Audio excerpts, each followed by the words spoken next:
2019 പുൽവാമ ഭീകരാക്രമണത്തിന് ശേഷം മാരകമായ മറ്റൊരാക്രമണം കൂടി.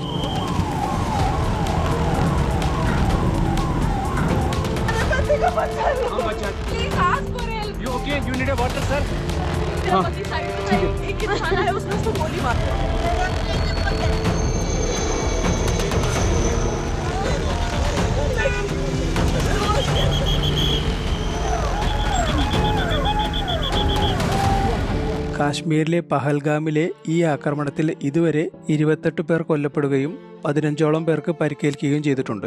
പാകിസ്ഥാൻ ആസ്ഥാനമായ ഭീകര സംഘടന ദ റെസിസ്റ്റന്റ് ഫ്രണ്ട് ഉത്തരവാദിത്വം ഏറ്റെടുത്തു കഴിഞ്ഞു.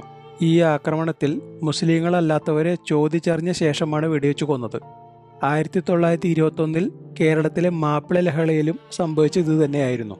ഈ ആക്രമണത്തിന് പിന്നിൽ കൃത്യമായ ആസൂത്രണമുണ്ട്. കഴിഞ്ഞ ആഴ്ച പാകിസ്ഥാൻ ആർമി ജനറൽ അസീം മുനീർ നടത്തിയ പ്രസംഗത്തിൽ കൃത്യമായി പറഞ്ഞിരുന്നു ഹിന്ദുക്കളും മുസ്ലിങ്ങളും തമ്മിലുള്ള വ്യത്യാസങ്ങളും അവരോട് എടുക്കേണ്ട സമീപനത്തെ പറ്റിയും. അത് കേട്ടാൽ മനസ്സിലാകും ഈ ഭീകരാക്രമണത്തിന്റെ പദ്ധതി മുമ്പേ ഒരുക്കിയതാണെന്ന്. അതിനെപ്പറ്റി ഞാൻ മുമ്പൊരു വീഡിയോ ചെയ്തിരുന്നു. ആ വീഡിയോയുടെ ചില ഭാഗങ്ങൾ ഞാൻ ഇവിടെ കാണിക്കാം. അത് കണ്ടതിന് ശേഷം നിങ്ങൾ തന്നെ പറയൂ, നമ്മൾ ഇത് ഇനിയും സഹിക്കണോ എന്ന്.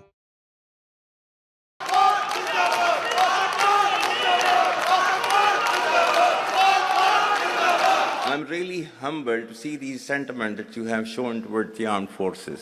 And I'm extremely grateful to each one of you for these sentiments and for these emotions that you have for us. You're not only the ambassadors of Pakistan. You're of course the warriors, the soldiers. Others they thought that we are different from the Hindus in every possible aspect of life. Our religion is different. Our customs are different. Our traditions are different. Our thoughts are different. Our ambitions are different. That was the foundation of the two-nation theory that was laid there. That we are two nations. We are not one nation. So because of that, our forefathers, they struggled, mounted that incessant struggle to create this country. Our forefathers, they have sacrificed immensely, and we have sacrificed a lot for the creation of this country, and we know how to defend it.